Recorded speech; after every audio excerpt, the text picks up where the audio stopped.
Sonora FM.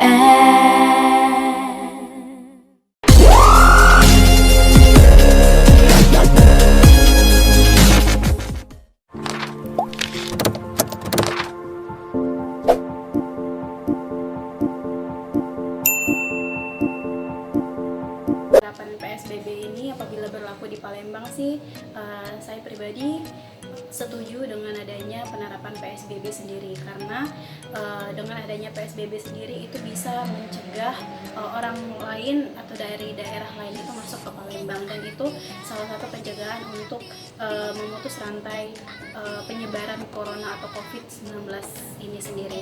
Setelah itu dengan adanya PSBB ini sendiri tadi memang agak sulit untuk dilakukan, tapi harus dicoba semaksimal mungkin untuk kebaikan bersama. Ya, baik, menanggapi rencana pemerintah Kota Palembang menerapkan PSBB atau pembatasan sosial berskala besar di Kota Palembang, saya setuju untuk segera dilakukan mengingat kota-kota besar berstatus zona merah di Indonesia sudah menerapkan PSBB ini. Tentunya masyarakat jangan panik untuk penerapan PSBB ini. Sebenarnya pembatasan ini sudah diberlakukan juga di Palembang, misalnya di bidang pendidikan untuk sekolah dan universitas sudah beberapa waktu lalu itu sudah diliburkan. Untuk tempat-tempat ibadah juga di stop sementara.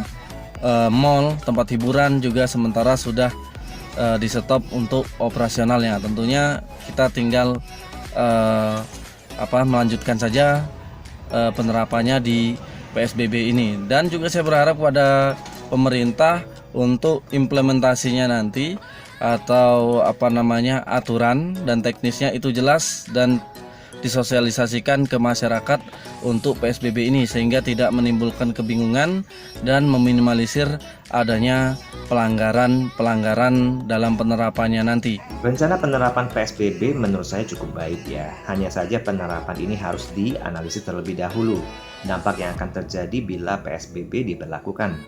Karena setiap daerah itu sudah pasti kondisinya berbeda. Sehingga saya harap sebelum diputuskan, mohon dikaji ulang, masyarakat diberi sosialisasi mulai dari kebaikannya hingga kekurangannya.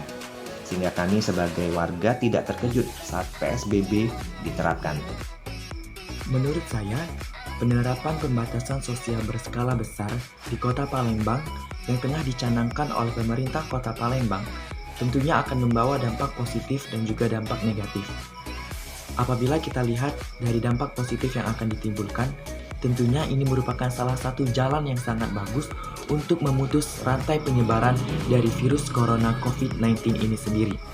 Namun, apabila kita lihat dari dampak negatif yang akan ditimbulkan, tentunya ini sangat menyusahkan bagi masyarakat golongan menengah ke bawah karena mereka akan sangat kesulitan untuk memenuhi kebutuhan hidup mereka sehari-hari.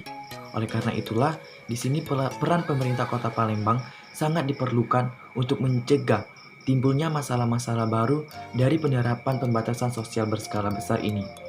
Dan juga tentunya pemerintah Kota Palembang harus lebih mengkaji lebih dalam lagi masalah-masalah apa saja yang mungkin akan ditimbulkan dari penerapan pembatasan sosial berskala besar yang akan diterapkan di Kota Palembang ini. Dan juga sebenarnya masih banyak warga yang tidak menerapkan peraturan di mana harus menggunakan masker ketika pergi keluar ataupun tidak melakukan kegiatan yang tidak penting di luar, dan itu masih dilakukan oleh warga daerah Palembang. Dan di sini sangat memprihatinkan karena kurangnya perketatan penjagaan dari kepolisian ataupun dari TNI terhadap hal tersebut, sehingga masih banyak daerah ataupun masyarakat yang melanggar hal tersebut, padahal itu merupakan salah satu cara yang baik agar penyebaran ini tidak terjadi. Menurut saya hal ini dapat dilakukan karena PSBB merupakan salah satu cara terbaik agar penyebaran virus corona ini dapat dihentikan. Sonora FM.